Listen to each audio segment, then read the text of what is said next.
Good evening, and welcome to episode 46 of the Political Mike podcast. In California, a race that began as an almost laughable long shot became unexpectedly competitive, then settled where it began, with Governor Gavin Newsom prevailing in a blowout. GOP lawmakers remained tight-lipped ahead of this Saturday's rally, defending some rioters arrested during the Capitol insurrection on January the 6th, as police officers reinstalled the Capitol security fence to safeguard against potential violence. Senate conservatives will filibuster any attempt to raise the debt ceiling that they can, closing off one of Democrats' pathways to avoiding a U.S. default later this fall. And over a year following the deaths of Breonna Taylor and George Floyd, the Justice Department seems to be turning the page as it bans law enforcement agencies from engaging in chokeholds and no-knock warrants. I'm so glad to have Professor Raul Andrews with me, who will be installed as the executive director of the American Psychiatric Association Foundation, the philanthropic arm of the American Psychiatric Association, APA Foundation, which is the oldest medical association in the United States and the largest psychiatric association in the world, on September 27th, 2021. He also is the president-elect of the Bar Association for the District of Columbia.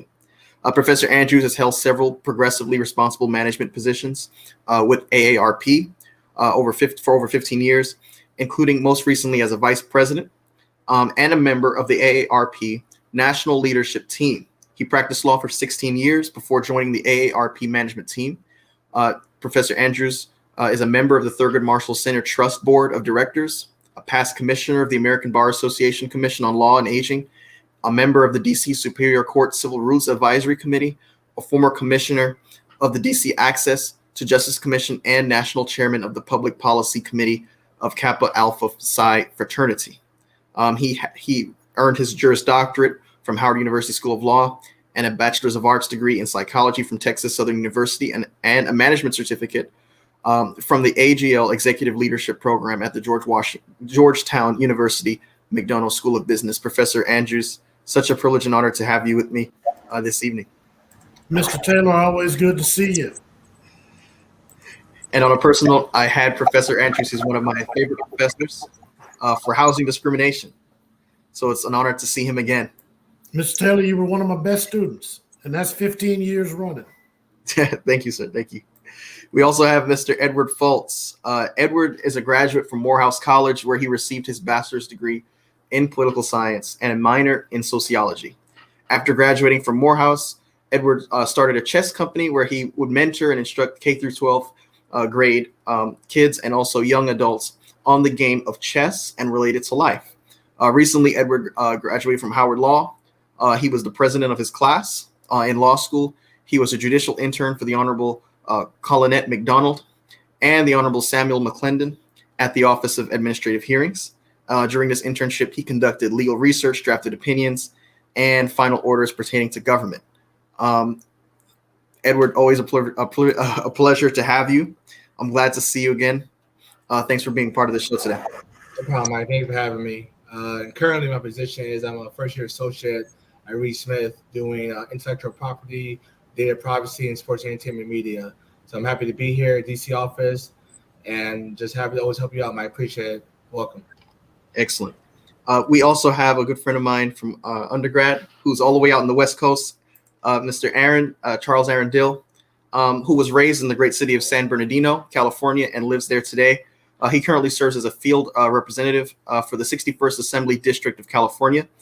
Aaron is a product of San Bernardino Valley Community College and Oakwood University. While there, he studied political science and business. After graduating, he returned home and ran multiple voter registration drives for the Democratic Party.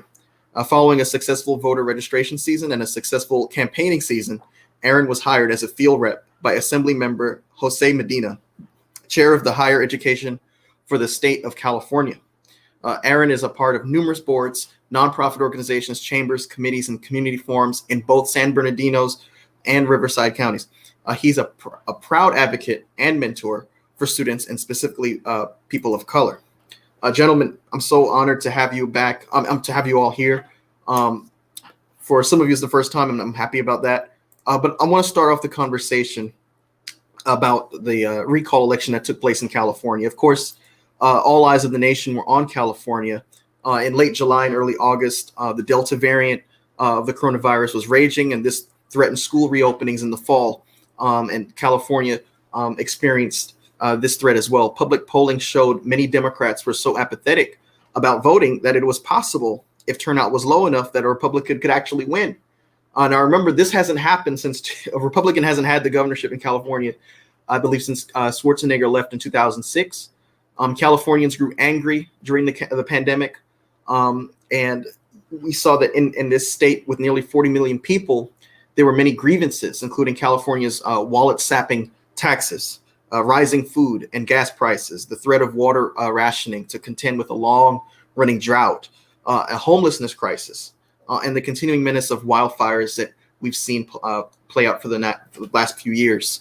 What was also interesting about this race is that in 1911, there was a rule that was in place to give the people more power, and it specifically allowed, folks to be able to have a new governor, even if that governor won the plurality of the votes. If a majority of voters approved Newsom's removal, the candidate who received the most votes on the second question would be the governor. With dozens of candidates in this campaign, it was possible for a winner to get 25% or less of the vote. A lot of folks have made predictions about what this blowout election means for Democrats' electoral chances in the midterms. So I want to open up the floor with this question. Does Governor Newsom's focus on aggressive efforts to contain the COVID-19 pandemic in the waning days of the recall, does that serve as a template for how Democrats should conduct themselves in the elections to come, the congressional elections? Anyone can jump in.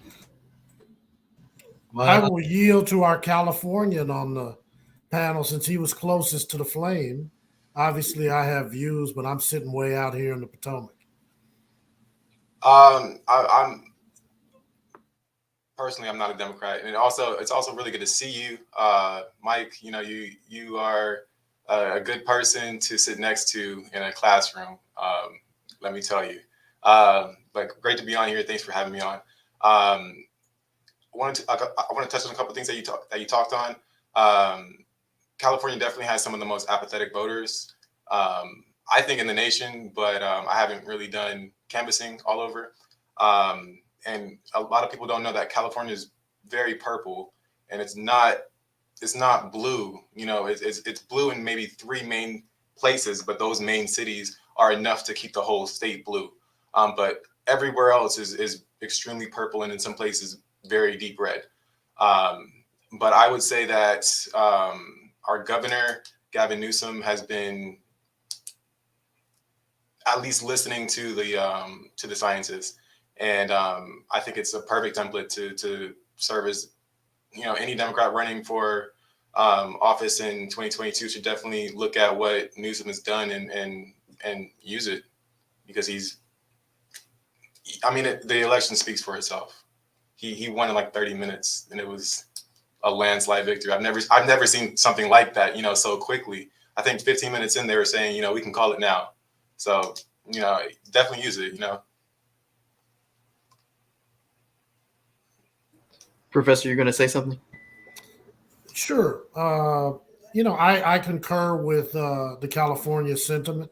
It is not as blue as it seems on cable TV, Mr. Taylor. But the other thing I would say personally, and not on behalf of any organization, you know, there are really only about 80 competitive seats in the Congress. Let's be honest. Every 535 seats, 435 in the House, they're not all competitive. You know, I think you want to look at your Senate races, and I think the question really becomes, what will each party learn from what happened in California? Because initially it was a bellwether. As we speak, the gubernatorial candidates in Virginia are doing a debate right now, you know, and so what will be the blowback that comes from the West back towards the East? And I don't know that either of them will learn any lessons. You know, the truth be told, I think you do have to get a handle on this pandemic. It's real. 1 in 500 Americans is documented to have died in the last year and a half from a pandemic. It is the number 3 cause of death in America. It wasn't even on the list in February of 2020, right? So we have to get our arms around it, as tired of it as we are. And I think the last thing I would say is get out the vote, whether it's vote by mail or vote in person, has always been important. And it actually ended up being the difference maker in California. If you have an apparatus that can help you get out the vote, you got a better chance of winning than if you think people are going to just show up and take it for granted, even in the bluest or the reddest of pockets, that people are going to go do. Because government's job is to work, and I think we could all agree it's not working. And so if it's not working, what's the point of participating? Yeah. And I want to briefly introduce Jerry, who just joined us. Jerry, another good friend of mine from Howard Law, is a corporate associate at Sidley Austin LLP, where his practice includes advising on mergers and acquisitions and private equity transactions. He's a former journalist for the Houston Forward Times and radio host on KJOZ 88.0 and KTSU 90.9 FM. He has made numerous appearances as a TV commentator on Fox 26 in Houston and earned his Juris Doctorate from Howard Law this past May. And he also has a master's in public policy from the University of Houston. So Jerry, thanks for being back on the show.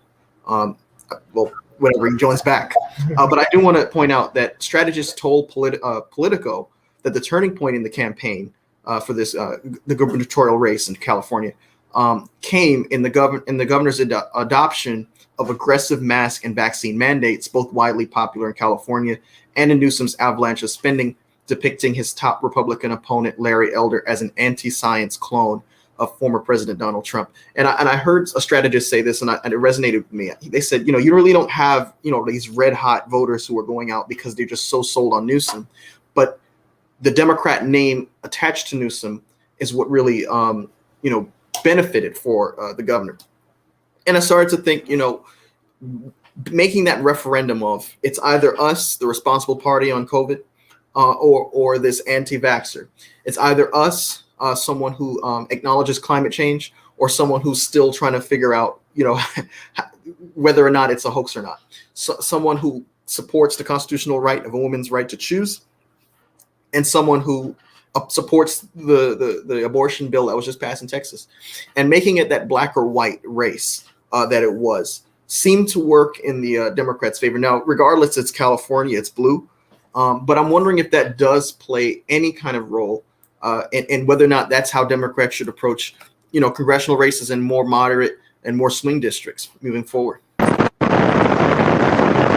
Speak on that a little bit, Mike. I appreciate you once again for having this platform with these great individuals talking about these very important topics that we need to have. I think it's hard to, as the professor and Evan discussed about earlier, it's hard to have California as a template for other states to follow that same program. Because like I said, it is purple, but those three major areas that Evan talked about are the ones that carry California usually. It's not typically a swing state for the most part. And so for those other swing states like Florida, Ohio, and the rest, it might not work. It might not work. Who knows who's going to come out? As we've seen from both presidential elections the last 8 years, these states really tailored to the current times we're in today. And currently, I haven't looked at the latest polls yet, but I think it's like 60-40, 50-50 in regards to who supports mask mandates and who don't. The country is literally cut in half. And depending on your environment, your political party affiliation, your experiences, and whether you support it or not. So I don't know what Democrats and other states should do. I really don't. I don't think they should view California as the golden child or the template of how to do certain things, but they can take what did work and pros and see who exactly did vote for him to be still the governor and who did not. Like, what was the class of people? Was it, old, young? Was it a mixed race? Was it Latino? Was it African American? And so I think it's just tough. I don't know if it's, you want to call it a unicorn or an abstract of the policy, but it's hard to make it as a template for what Democrats should use moving forward, especially in the 2022 election. Yeah, and another senior advisor of the Newsom campaign actually said that the closing argument to a rejection of the alternative, a yes vote for this recall, means electing a pro-Trump, anti-vaccine Republican who is going to reverse the mandates on day one. It was the presentation of that simple choice, according to the advisor, that marked the turning point. And what's striking to me was that you didn't really have. At least when I saw, the campaign gatherings, you didn't see signs that said Newsom. You saw a sign that said "Vote No" on the referendum, and I thought that meant I thought that was saying a lot. But at the end of the day, Newsom has, a lot of significant and impressive achievements that any Democratic governor would want to have. He spent much of 2020 on the defensive, but he's benefited from a record budget surplus that allowed him to tour the state to announce vast new spending programs, including 12 checks of up to $1,100 each for millions of low and middle income earners who struggled during the pandemic shutdown. $2.7 billion for free kindergarten for all of the state's 4-year-olds. And if someone asked a question last week, one of the viewers, moving forward, what does this mean for his electoral chances if he were to throw his hat in the ring and possibly the presidential race of 2028 or beyond? I mean, I would think based on that record, he's a substantial Democrat. I mean, you had a lot of good folks running in 2020. And it's easy for me to see Newsom on that stage because he's remained, he's not like Cuomo. Cuomo had a great record too, but he got, tarnished with scandal. Newsom has kind of just continued to be consistently threading the line here in terms of making sure that he was saving good face. I want to get your thoughts on that. Go ahead, the surplus, let's be honest, but I do give him credit for the decisions he made on how to use the surplus. So, when you walk into the office and you got a big bucket, you can make a lot of different decisions than when the alternative is true. So, what I wonder, even though he's not going to have to answer for this, if he had known the pandemic was coming, would he have been so Salmonic in his decision making? Because he might have saved some of that money knowing that a pandemic was coming. But if you're getting surplus used and you're getting that kind of return as a resident taxpayer, that's real money to put food on the table. I think ultimately, if they don't solve the housing crisis, though, I don't care how wise any politician is, the Supreme Court really threw a wrench in everybody's program because there are millions of folks who are at risk of homelessness when the money has already been allocated and it's not being spent, right? So that's why we need these big lawyers that you got on this program, Mr. Taylor, because big law helped the civil rights movement. Yeah. And I think big law is going to have to weigh in to influence some of these real estate barons in some of these courts, that there are solutions. If the money is there and it's sitting in some county board of supervisors or some county executive, you can't say kick the people out of their apartment. Right. And it's going to be vacant anyway, right? So, but, he's going to put his hat in the ring. I can't see why he wouldn't put his hat in the ring. And, when you talked about real quick, governance by referenda and recall, which is a staple of California, you had Governor Schwarzenegger because of a recall. And I'm not saying Newsom is Gray Davis, but, when the choice is vote no and don't put anything on the second line, it does increase your chances because you're already imposing upon me to have to go vote anyway in an off-election year. And if I could just check one box, in some of these voter chicanery things, if you don't complete the full ballot, then your ballot's not valid because the machine allegedly doesn't know if you made a mistake by not checking all the boxes off. So I think California did get that right, that you could just check one box and turn your thing in and be done. And there are other factors too. I mean, because California is kind of like this almost all the things Democrats want to get done seem to be implemented in that state. You do have a situation where potential voters can get registered to vote because of the voter registration mail that goes out to these folks before the elections. And you really can't say the same for places like traditionally Republican areas. But I do want to pivot because a lot of folks have been saying, look, well, at the end of the day, he didn't really have a strong challenger. The fact that Larry Elder is your leading contender here shows that you obviously don't have the dominating force you had, like Arnold Schwarzenegger, who can potentially peel off some leaning or moderate leaning voters. The fact that Larry Elder was leading contender, does that did that provide a gift for the Newsom campaign, in your opinion?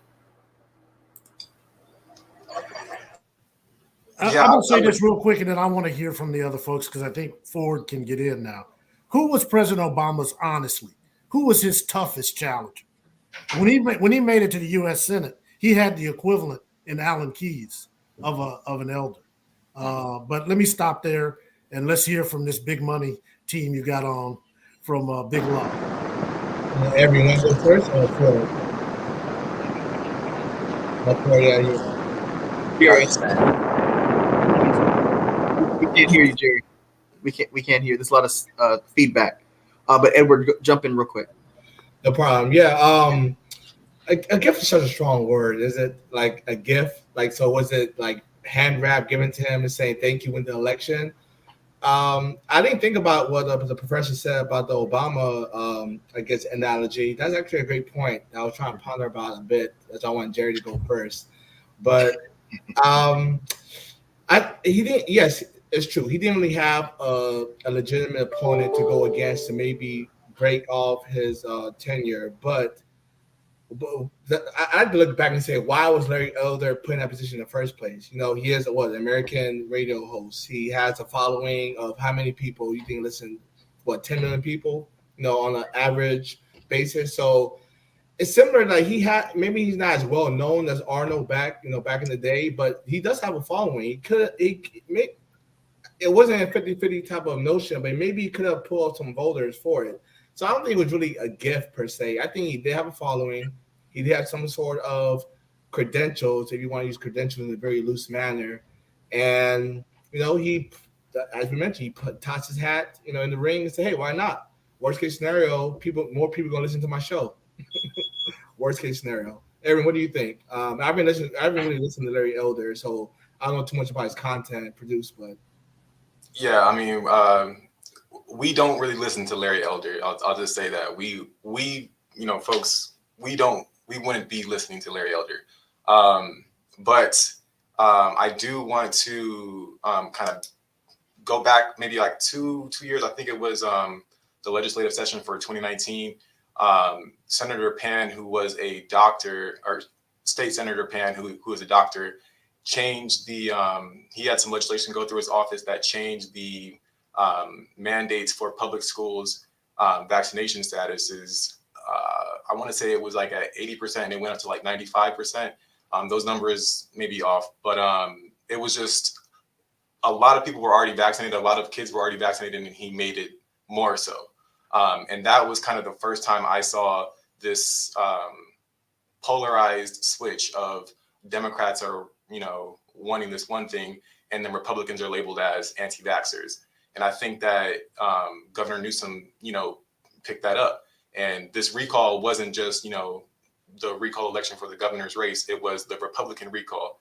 And his words were very targeted. And we live in, the Golden State. This is the fifth largest economy in the world.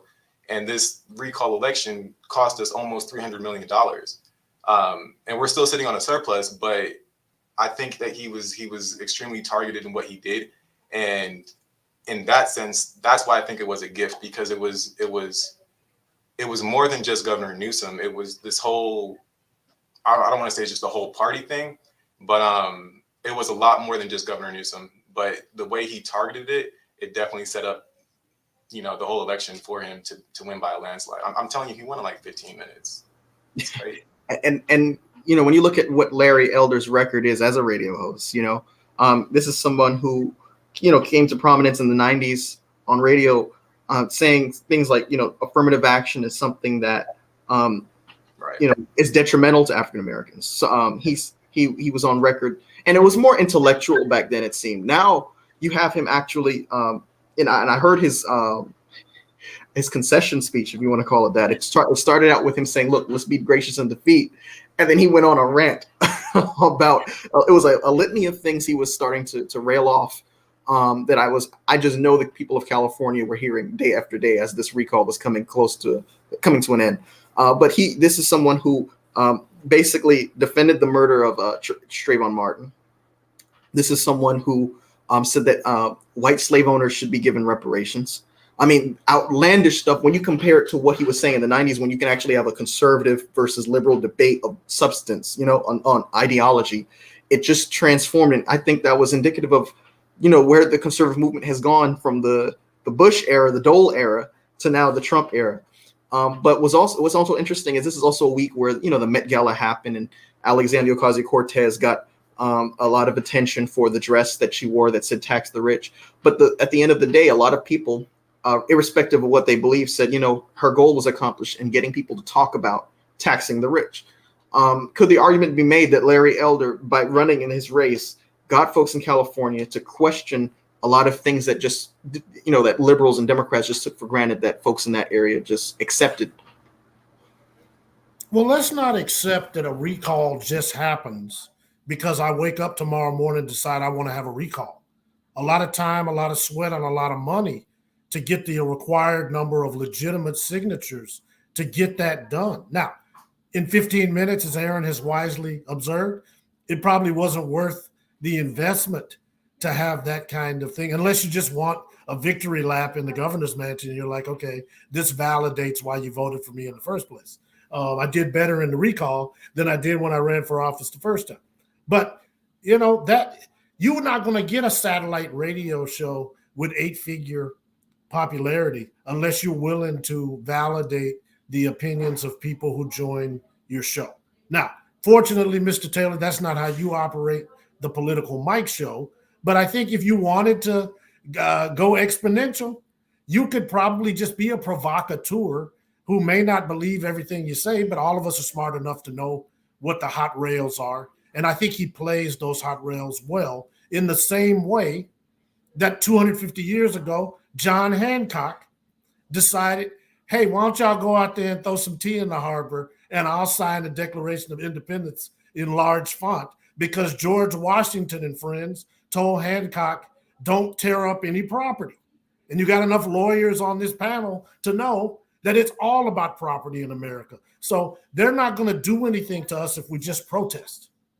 But if you tear up millions, they're going to actually respond in a very powerful way, because that was the East India Tea Company, and it was their tea that they threw in the harbor that pissed everybody off. So I think the Larry Elders and before him, the Rush Limbaughs and those types of the world, they're just provocateurs because they know the lack of American intellectual curiosity is no longer to go to a neutral source to try to get news. So the news is going to help me connect the dots, right? I need news that makes me feel good in the morning and helps me go to sleep at night, that validates my worldview. And if the Mike Taylor podcast is going to help me validate my worldview, I feel good about the work I did today, and I feel great about the sleep I'm going to get tonight. And if Mike's not going to tell me what I want to hear, and he doesn't bring me talent that tells me what I want to hear, then I'm not interested in anything he has to say, and I don't know where he got the guys on his panel. Well, I do hope that my podcast gets someone some good sleep. But I do want to pivot a little bit because there is going to be a big rally taking place this Saturday, September the 18th. The Saturday rally defending some rioters that were arrested during the January 6th insurrection of the Capitol building is reminding the GOP of an uncomfortable reality. And that reality, as part of its base, believes the January 6th attack was justified. Saturday's rally comes as some conservative lawmakers fan outrage on the right over former President Donald Trump's false claims that the election was stolen from him. Rhetoric that worries some of his fellow Republicans who warn that their colleagues are riling up the biggest fans of the former president. You have a situation where top Republicans are staying as quiet as possible about this upcoming protest on the Hill, and the name of it is Justice for 16. House Minority Leader Kevin McCarthy told reporters this past Monday he doesn't think anyone is going to attend. Senate Minority Leader Mitch McConnell did not respond to a question about whether leaders should be encouraging other rank and file members not to attend as he headed to a briefing on the rally. Other Capitol Hill offices reported similar calls from constituents who insisted the rioters did not go far enough in the weeks after the attack, which included more than 1,000 violent acts against law enforcement and is tied to multiple deaths of rally goers as well as police officers. Gentlemen, I want to ask the question, is the approach that the top GOP lawmakers taking right now, is that actually working for them? Neither endorsing nor condemning this upcoming rally that could potentially just be a continuation of the chaos we saw earlier this year. I'll speak on that first. Yeah, I mean, it's definitely an issue because we saw what happened. We don't want the book to rewrite itself, but we saw what happened January 6th.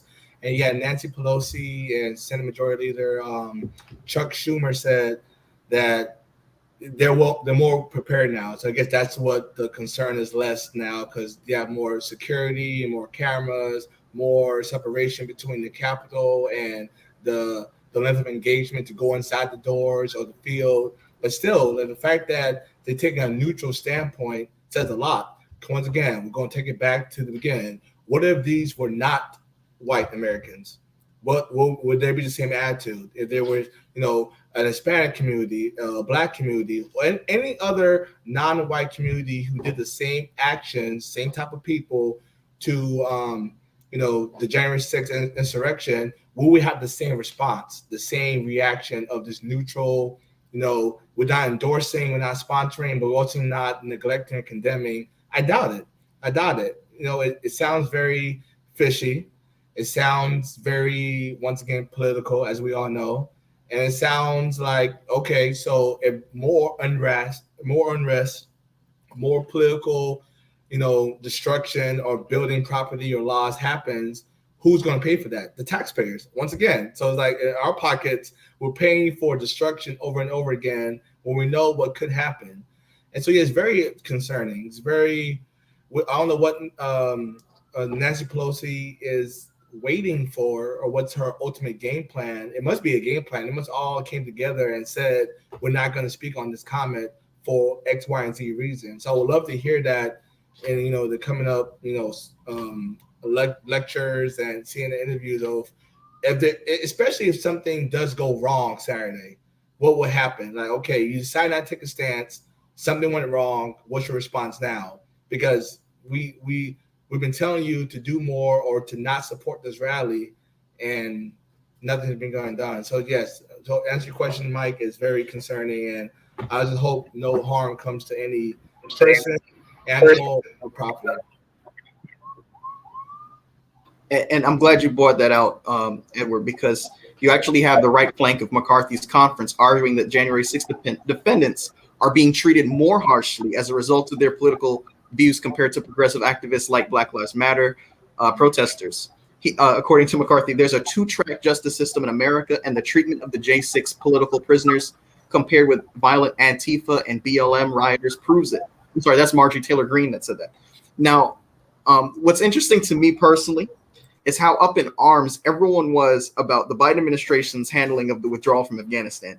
Specifically, Kevin McCarthy had a lot to say on that matter, but when it comes down to the terrorist attack that's literally at their doorstep, everyone's mute and has nothing to say. Everyone's tight-lipped. I want to throw this question back out now, Jerry.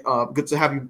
I hope you're able to stay, but I'm asking, is the approach that the GOP lawmakers is taking and neither condemning nor endorsing this upcoming September 18th rally on the Hill to celebrate the January 6th rioters, is that going to work to their political advantage? Yeah, I think when you are trying to analyze the behavior of these Republican politicians, I think at this point, a lot of them are in this weird space where I think a lot of them know what is going on, but they don't want to upset Donald Trump. Right. So, like your question you asked earlier about the guy in California who was the leading go-getter for the Republican Party. I think that showed, more than everything that like Trumpism is still alive and is going to play a major role in 2022 and 2024. And Trump, is still the Republican Party. Even when you look at his back and forth with George W. Bush, last week. And when you look at the polling, most of the Republican Party is on the side of Donald Trump. So you are a Republican politician and you understand the power that Donald Trump still has over your base. You're afraid, right? So, you're going to play this little dance And I think that is what is happening here, where a lot of these Republicans are trying to play this little dance to, look out for their political interests, because they don't want to upset the people who, they're going to need to vote for them in the midterms or going forward, in order for them to, regain power back in the House and in the Senate. Great point, Ford. And what I would say, remember I told you there's only about 80 competitive seats. But what Trumpism can do is take a safe seat and get you a primary challenge. And in those non-safe seats, it's a split. But in the safe seats, the one thing no party wants is somebody running to the right of them or running to the left of them, because then they got to spend time and money just to get on the ballot for the general election, right? So, the Trumpism phenomenon, even now, the news knows they get ratings. I'm not saying it's the Political Mike show, but if you say Trump, people pay attention.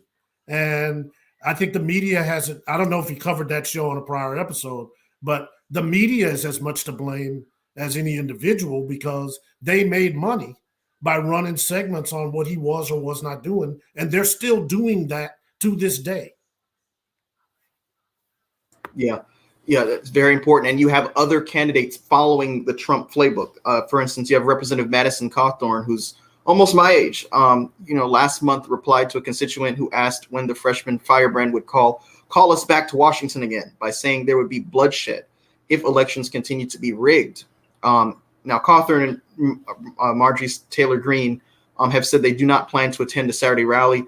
But other conservatives have shifted their tone after initially claiming that far-left groups like Antifa were behind the violence of the Capitol rather than Trump supporters. Now, in this time when, when I was at the Howard Law Civil Rights Clinic, we took over this case, Demary Mckesson. Demary Mckesson was being charged. Well, he was charged in the Fifth Circuit for incitement to violence. He was a Black Lives Matter leader. He was not directly responsible for the injuries sustained by a police officer, but someone in the audience, someone in the crowd got out of hand and threw, I think what they call a milkshake, which is a cement,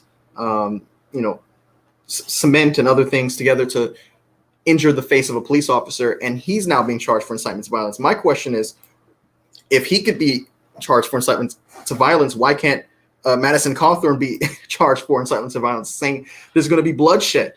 And we've seen it in California. You have a situation where we're entering this era where any election that the Republicans lose is up for debate as to whether or not there was voter fraud. But when they win, there's no fraud.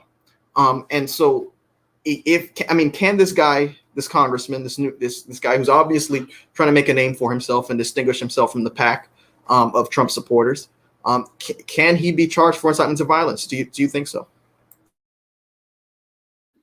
Can he be charged? Yeah, of course. Will he be charged as an elected official? Probably not. No, but the reality of it is this: do Black men, attorneys or not, have true First Amendment rights? America has never really dealt with Kent State and what happened, and that's why January 6th went down the way it did. Because when they did shoot back at Kent State, you still have the popular wisdom that somehow that the students weren't really the victims, because nobody was convicted for what happened at Kent State. You guys weren't born, right? When the MOVE bombing happened in Philadelphia, I was on my way to Howard Law, right? So, but nobody thought that the people who were bombed in MOVE until 40 years later, that was wrong for the police to drop an incendiary device on a community that people didn't want or couldn't figure out how to deal with. But the reality of it is, we're not that congressman, right? So if you go say what he said without the privilege of being a member of Congress, I don't know that we have, I hate to say it, I don't know that we have the same First Amendment. We know we don't have the same Second Amendment rights, because if you go drive to the grocery store now and you get pulled over and they ask you, are you carrying? And you say yes, even if you're authorized to carry, they're going to respond to you differently than they're going to respond to them. So what I'm worried about quickly is not as much Capitol Hill, which may be rather docile. But what's going to happen in Sacramento? What's going to happen in Richmond, Virginia? What's going to happen in Austin, Texas? What's going to happen in Columbus, Ohio on that day when people decide not to travel, but to just go to their state house and cause some trouble? Yeah, that's a great point. I just want to piggyback a little bit and just say some words from my favorite professor, Professor Foster. Shout out to you. All politics are local. That's a quote from Tip O'Neill. All politics are local, just to add on to what you were saying. And I think that a couple people made some great points, but Trumpism is very alive and well. You could see it in everyday life. You could hear it in the statements of like Proud Boys. You could see it in Texas's abortion laws. You can see it in just all over the nation. This nation is built off and ran off racism and white supremacy. So having that in mind, none of this is different. It's not out of the blue. This is exactly what it's built for. This is what the system does. But we can talk about that all night. But I don't think he'll be getting charged at all, to answer that question. And I think I misasked the question. What I meant to ask was, would a federal court likely find that he was guilty of incitement to violence? And that in itself is a whole different question, because you're dealing with the textualist ideology versus the Constitution is a living, breathing document that changes as times change to fit the needs of the people it's serving. So I'm curious, Jerry, Edward, if you can jump in on that. Yeah, I definitely don't think a federal court would likely try him or charge him or even indict him. It's the times we're living in now.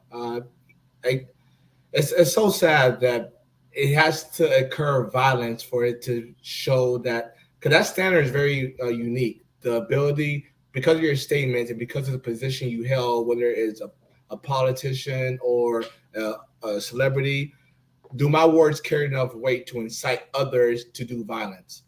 And the case law is very murky with this over the past 40 years, despite the last 5 years.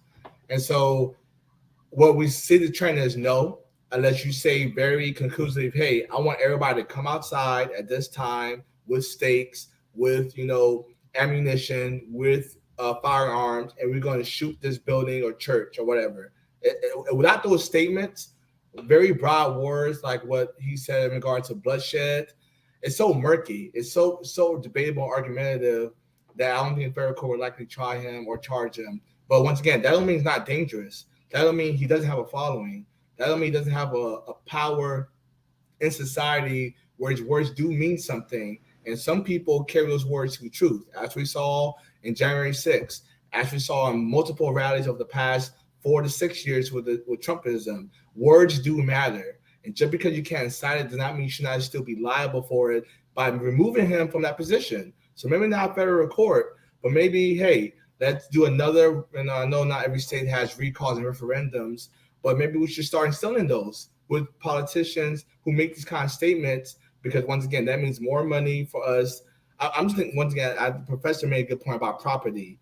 These rallies and these potential incitements of violence cost money to do and cost money to fix.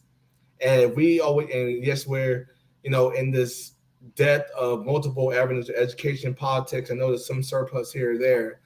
And it won't be enough is enough, because it's viewership. Who doesn't like a good rally when you see fire and cars blowing up, see on television? I was watching the viewership of the January 6th insurrection and how it was going up by like 200,000 every other minute. It was crazy. I was watching earlier today about how was the viewership during each hour of the insurrection, January 6th. And at this pivotal point, it hit like 18 million viewers.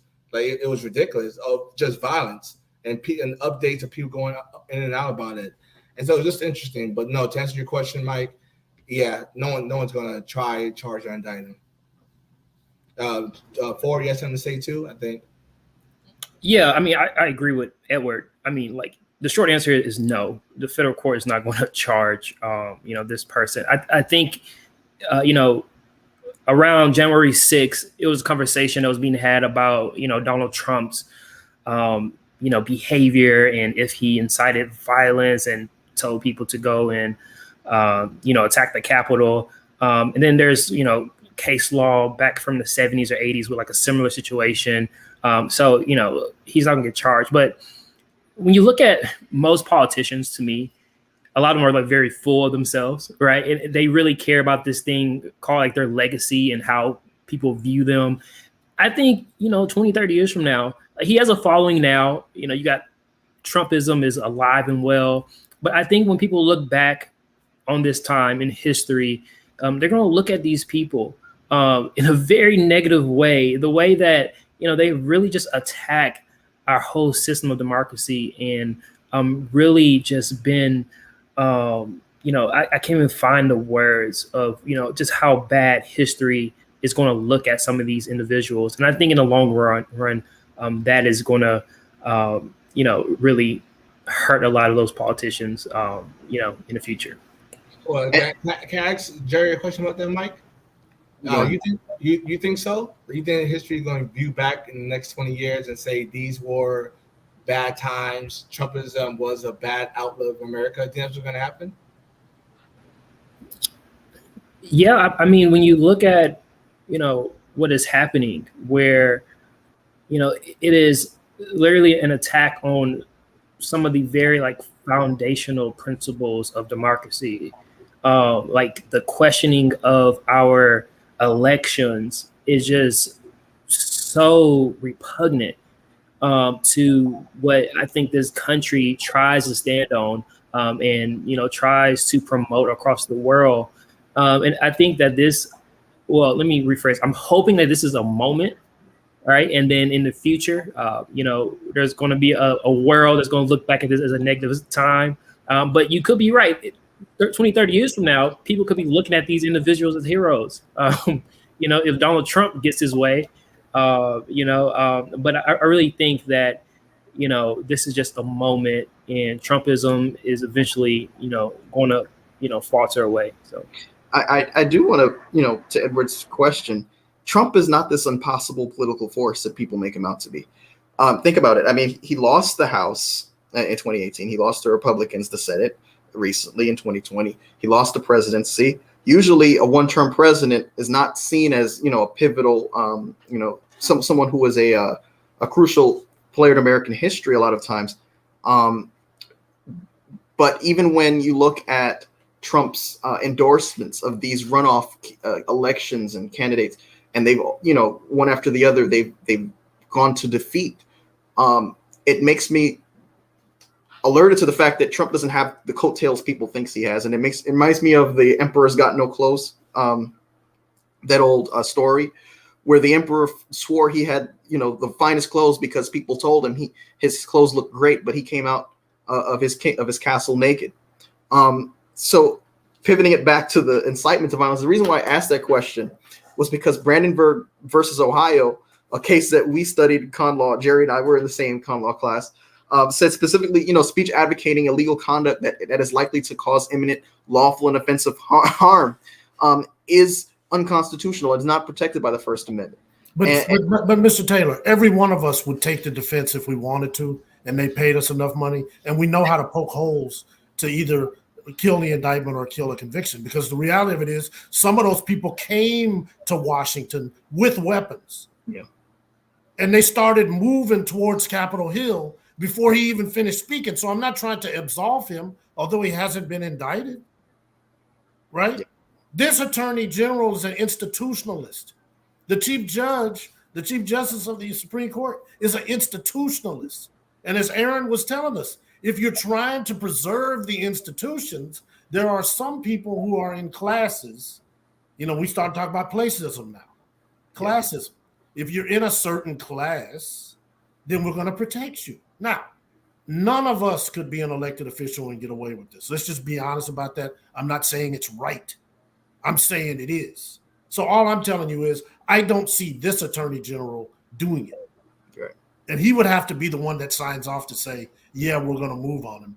But, even when you look at some of the sentences for people who've taken pleas,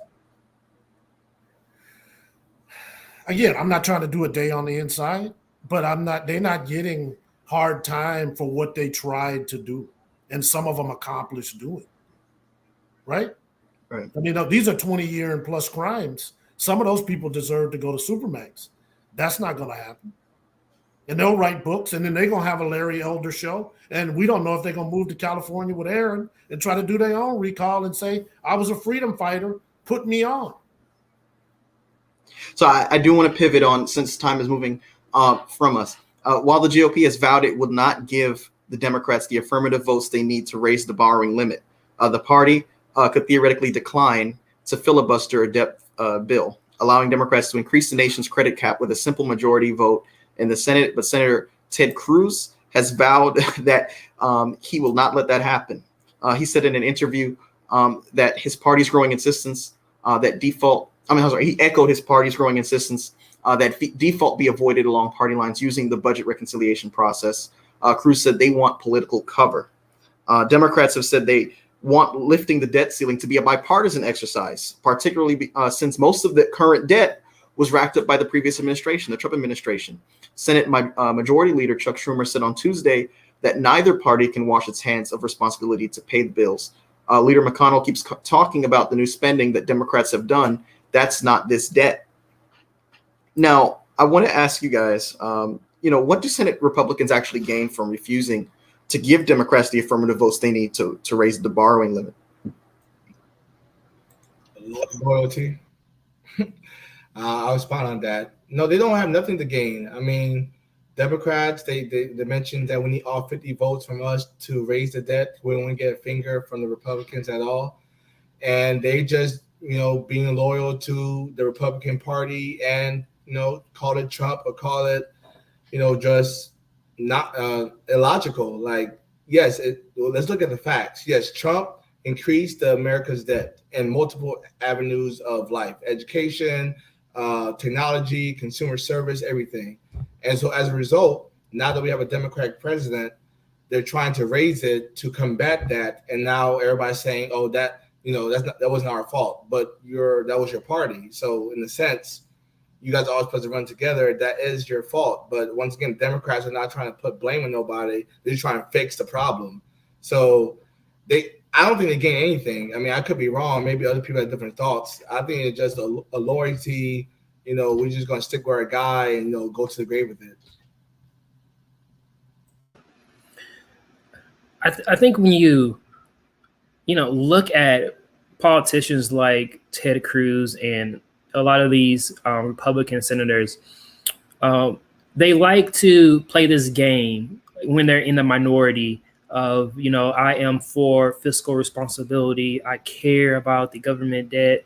And they take these traditional positions that, traditional Republican, politicians would take when it's surrounding the government spending.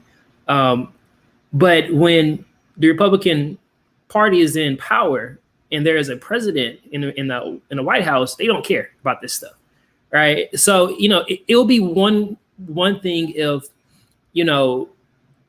Ted Cruz and the Republican senators put forth this and were consistent, and this was like a genuine concern for them, and then we can have a legitimate conversation. But this is just politics for them. This is a way for them to put a wrench in Joe Biden's agenda, to just to stand up and just to go up against the Democratic Party. But I don't think Ted Cruz's position right now is genuine, especially when you look at what happened throughout the last administration. Even before then, you look at what happened in the George W. Bush administration, and most Republican administrations have turned out worse in this area than the Democratic administrations. So I don't find this claim or this argument by Ted Cruz right now to be genuine at all. And I said this in previous shows, but I'll say it again. What's interesting is that all of the members seem to be going back to their traditional roles of being fiscal conservatives, being tax and spend liberals, because during the Trump years, no amount was too high for this border wall for these fiscal conservatives. And even when you read some information, I was reading the Bob Woodward book, Fear. Trump revealed to Woodward that they had a huge nuclear program, one of the biggest the country has had under the Trump administration, that was covert, and Woodward himself was surprised that Trump was disclosing that to him. All of these line item budget, products, had a huge price tag attached to them. But what's interesting is that Republicans could ease that path by declining to request 60 votes, a step that they mulled in 2014. And remember, this was right off the heels of the Ted Cruz shutdown in 2013. And Cruz made clear he'd filibuster that effort too. So asked why the GOP shouldn't allow Democrats to raise the debt ceiling without a filibuster this time, Cruz responded, they have 100% control and ability to raise the debt ceiling on reconciliation, and the only reason they wouldn't do so is to play political games. So to your point, Jerry, Ted Cruz is pointing at the left side and saying, you guys are playing political games. I'm curious to get your thoughts before we move on to the last topic of the night. I mean, that's just typical Ted Cruz. He is a different person every single day. So you take everything he say with a grain of salt. So the Justice Department this past Tuesday announced a ban on carotid restraints, chokeholds, and no-knock entries for its law enforcement agencies unless the use of deadly force is authorized. The new directive applies only to law enforcement overseen by the department, including the FBI, the Drug Enforcement Agency, and U.S. Marshal Service. This policy does not apply to immigration enforcement agencies, which are overseen by the Department of Homeland Security, nor does it apply to state and local legal law enforcement agencies. I want to ask you guys this question because specifically when we're looking at this, it was mentioned that this is not a complete and total ban, because if a police officer has reasonable belief that they are in harm, they can result if they have a reasonable belief that the subject of such force poses an imminent danger of death or serious physical injury to the officer or to another person, they can go ahead and engage in this conduct. Does that mean that this is not a real win coming off of the Breonna Taylor and George Floyd murders? Well, just to add to that, I think it's not a real win because it doesn't apply to state or local law enforcement, which is the majority of the instances we see. I mean, of course, the FBI and DEA and U.S. Marshal Service, they're on scene for most of these encounters, but they're not the first on the scene. It's usually the local police officer right around the community, not the local agent just wandering around. So I think that's the biggest component. Not that unless the use of deadly force is authorized, I think it doesn't apply to the main culprits of the crimes. We don't really see the FBI comes in second, third, or fourth. U.S. Marshals, they're not the first on the scene. Usually, from any incident I've seen, it's always a local, NYPD, LAPD, DC, Atlanta Police Department. It's always the local city and state local enforcement that is on the first encounter, which caused the tension and the misuse of force in multiple ways. So I think that's what we should focus on, not because once again, this deadly force authorized, so subjective, so discretionary. Every officer, despite how much training they get, implicit bias training and just environmental training to be aware of your surroundings, in the heat of the moment, they're going to do what's best for themselves. And so if they fear they're in danger for any sort of template based on what they see, hear, or feel, they're going to use deadly force and put that in a report, and we're going to let a larger body authorize that and see whether it was justified or not. In the meantime, someone's dead on the street. And so, yeah, I think that's a component that I was looking at the most. I don't know everybody else's thoughts, but that's why I was really taken aback of why it undermines the law itself, but also undermines the DOJ with this mission. Like, yes, the DOJ, you're doing your job, but how about the main culprits, which is the state and local law enforcement? Yeah, real quick, I would say I agree 1,000%. I also would say this is another baby step to avoid dealing with qualified immunity. There should be less immunity and more qualified. It's not. But the reality of it is, let's be the lawyer. The law enforcement is not filing the petition to get the warrant. So now I just have to write the footnote or write the brief that says, here's the business case that gets me the warrant.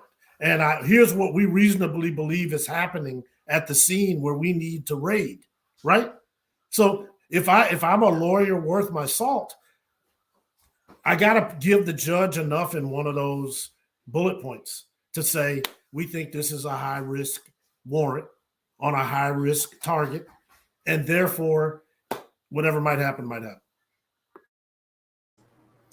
Well, if there are no other, Edward, jump in. Yeah, to speak on that, and once again, this is the FBI, and usually the FBI does their, I don't use the word usually, but they do due diligence of a warrant, like a high warrant, like a drug raid. It's usually they have months of investigation, evidence, when it's testimony. There's not the random traffic violation and then they get out. That's what we're really talking about. That's where the George Floyd came about. Someone, cigarettes outside minding his business, and then gets bothered by police officers who either saw something, didn't see something, or just wanted to ruin somebody's day. To me, that's always the hard issue, not the potential drug raid from potential criminals or non-criminals who are doing illegal acts. Okay, that makes more sense to me if it's validated, justified, but not the random arbitrary encounters with car violations or walking violations. When I said walking violations, there's no sense of walking violation, but y'all know what I mean. Those are the two main things I think coming back. So I think until we get a law, a provision in regards to that, and yeah, like the professor said, we're just baby stepping, just making things sound good, making things, appear like things are getting better. But it's just the same law in different words and a different signature. And it's important to note, though, that, law enforcement, that's a function of the state, that, constitutional law under the 10th Amendment points to that. And so it is important to know that there are limitations as to how far the administration can go to enforce the values that they had campaigned on in the heat of the George Floyd and Black Lives Matter protests that took place last year. But Merrick Garland, the Attorney General, said building trust and confidence between law enforcement and the public we serve is central to our mission at the Justice Department. I believe that to be true. But to your point, Edward and Professor, there are limitations as to how far the federal government can go. And so it is a matter of, to your point, Aaron, all politics being local. Will these states enact laws that continue the same spirit of the law in which this ban is? And as of right now, we're seeing abortion bans in Texas that seem to be reminiscent of those, laws back in the 1800s where you return your slave back to the plantation they escaped from. Folks who are guilty of transferring women to abortion clinics can be charged and be held liable. It's difficult for me to see in this environment them taking such steps. But I do want to thank you, gentlemen. If there's nothing else that you would like to say, for the time that you dedicated on the Political Mic, making episode 46 such a great one. I thoroughly enjoyed the conversation. I'm glad for you guys who are tuning in. Thank you for your viewership. With that being said, I'm going to go ahead and conclude episode 46 of the Political Mic podcast. Thank you all, and I hope you have a wonderful evening.